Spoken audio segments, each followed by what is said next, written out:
Super horror stories. This is a real horror story. Believe it or not, it's up to you.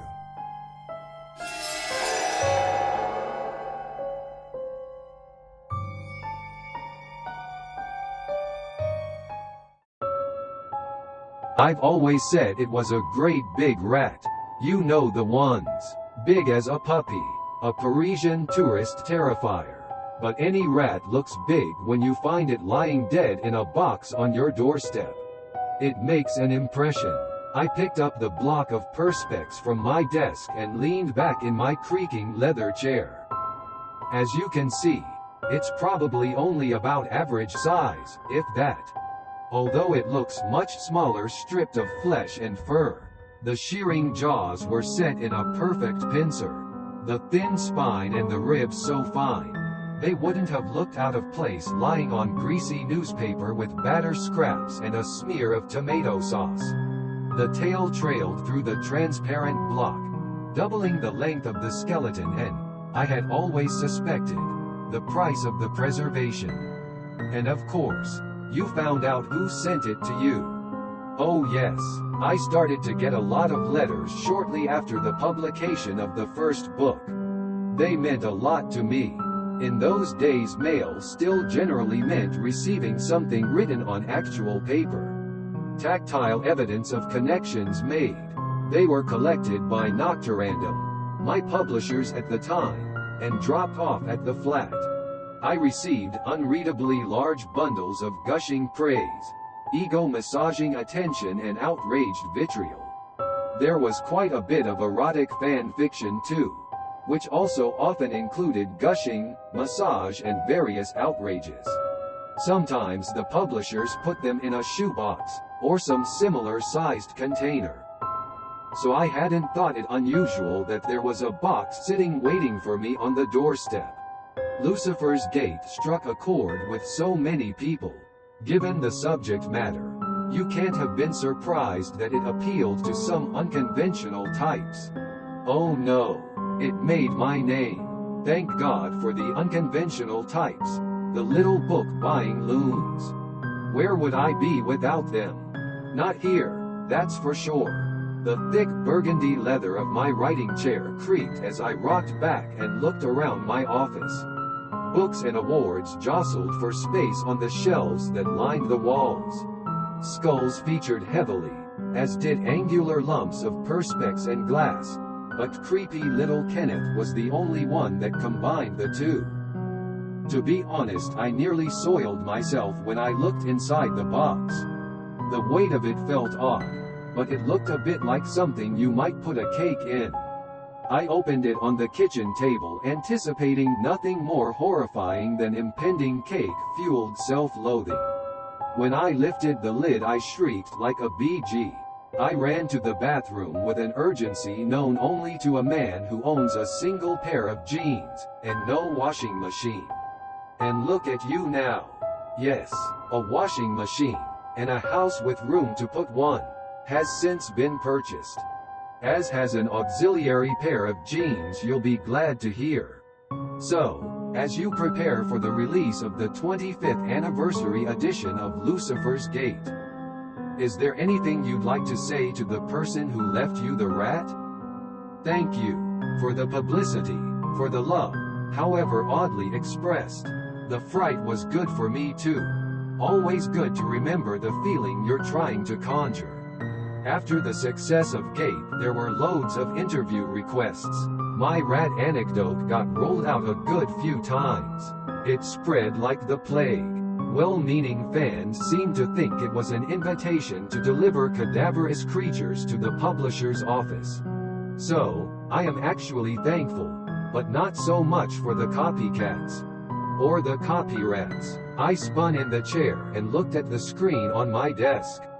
The cursor blinked at the top of an empty page. A few more things turned up at the flat. I suppose I shouldn't grumble. I got the idea for Wind in the Gallows when I found a badger in a bag for life. But then, when the donkey turned up, the only thing it inspired me to do was move house. You weren't tempted to keep any of the other presents, then? No. I suspect that most of the deliveries were made by misguided fans. But I never warmed to the idea of returning home to find a stiffened squirrel protruding from the letterbox. I would have needed to keep a taxidermist on retainer to deal with the amount I was sent. This place would have looked like the Natural History Museum. I had to get the RSPCA involved in the end. I donated a portion of the profits from Lucifer's swarm to them. We appealed to all of the fans to stop doing it, and thankfully they did, mostly. The bandwagon stopped rolling before it ran over any more innocent critters. My agent still occasionally gets a hamster in a jiffy bag. But the advent of social media seems to have given the fans a less visceral mode of self-expression. Anyway, none of them had the impact of that first one. I looked back at the long cuboid of perspex suspending the skeleton. She had laughed when I told her I had named it Kenneth. She had approached the desk hours after the signing had started. It was not my first book signing, but I was still stunned by the sight of people assembling to meet me, to buy something I had imagined. The queue had stretched out of the bookshop and down the busy high street. Some of the fans had come in costume. Homemade versions of my own characters filed past me. The pile of books, Lucifer's Patent, the third in the trilogy, had steadily shrunk, carried away by the protagonists made real. I smiled and shook hands, accepted requests for dedications ranging from the mundane to the surreal. Some of them had been downright obscene. One beaming fan had asked for a very specific message to be written into a speech bubble above a skillfully drawn cartoon of yours truly and themselves in a biologically implausible position. I had initially demurred, only to be immediately presented with an undecorated copy to sign. Their beam didn't even flicker, and I had no doubt that the image would be added to this copy later, putting my biggest fan back into their desired context. Bested. I'd signed the first copy too, embarrassed but secretly flattered. I was still happy to be there, but was beginning to tire by the time she got to the front of the queue. I've recalled the sight of her cautiously approaching the table many times over the years.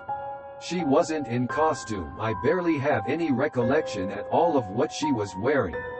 I remember the way she held the book, clamped to her chest under folded arms. She smelled of cold air and hygiene. A sharp, black tattooed line poked out beyond the edge of her cardigan, or was it a coat, or a shirt, and crept along her collarbone. I wondered where the line went, why it was there. She looked at me so earnestly that I had not doubted her for a second. When she admitted that it had been her that left the rat on my doorstep all those years before. She was nervous, she was sorry. She had explained that it had been a difficult time for her, a time that my books had helped her navigate. It was meant as a gift, and one that had made perfect sense to her at the time. I smiled. I told her the story of my reaction on discovering the contents of the box. I told her about some of the more bizarre copycat efforts, but admitted that the whole affair had provided me with a ton of inspiration and interview-friendly anecdotes. She'd looked into my eyes and smiled at this, a small shy smile. She was astonished to learn that the preserved skeleton now kept me company as I wrote, and she said that she could think of nothing better. The shuffling queue behind her broke the spell of the moment. I signed her copy. To Alexandra. Thanks for the inspiration. Love, Edgar Clay. It was the best I could do at the time. But she laughed, kissed the book and disappeared through the crowd. You're looking very well, if you don't mind me saying. Oh, well, thank you very much.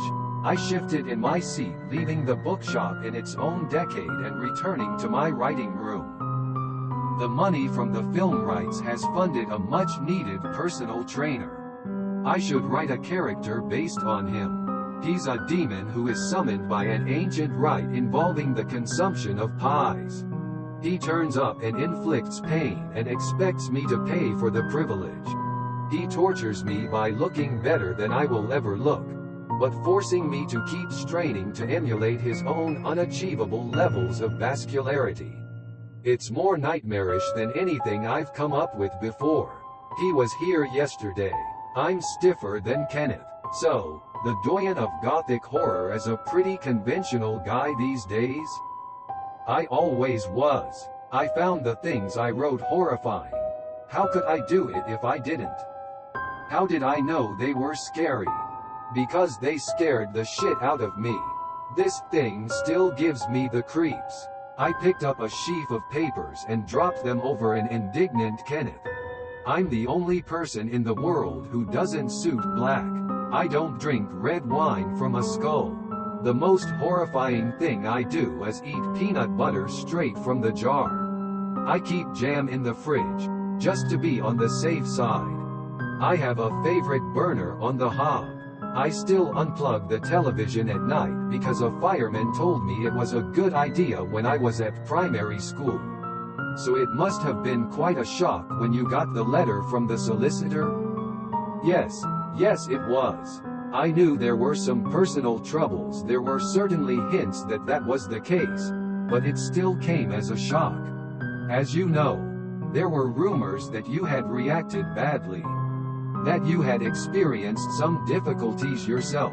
Oh, I can understand perfectly how the rumor of my illness got about. I have even heard on good authority that I had gone quite mad. The report of my insanity was an exaggeration, to butcher twain. I'd been under a huge amount of stress for a considerable time, trying to finish the last book in the series. And no sooner was it out there than the letter arrived. It was a testing time, but no. Don't worry. The jam's still in the fridge. Quite a thing though, for a person to leave you their own dead body in their will. Yes, it certainly was. Quite a thing. Something of an escalation from a rat in a cake box. Up until then, the only thing I'd ever been bequeathed was a great-uncle's collection of culturally insensitive figurines. There were obviously legal issues to be dealt with.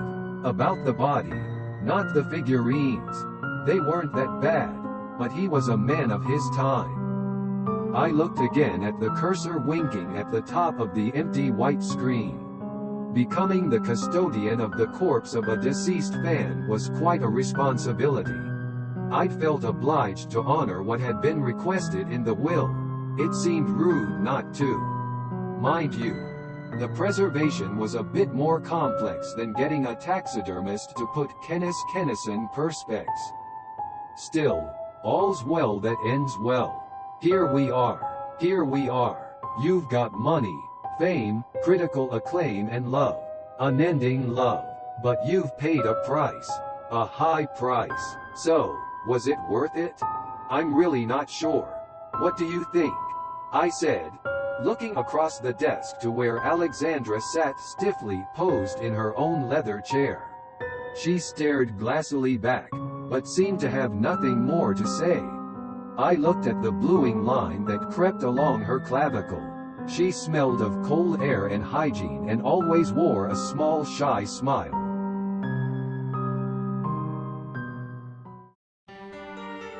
How was it? Super Horror Stories delivers daily scary stories from around the world. Thank you for your channel registration and high evaluation. See you next time.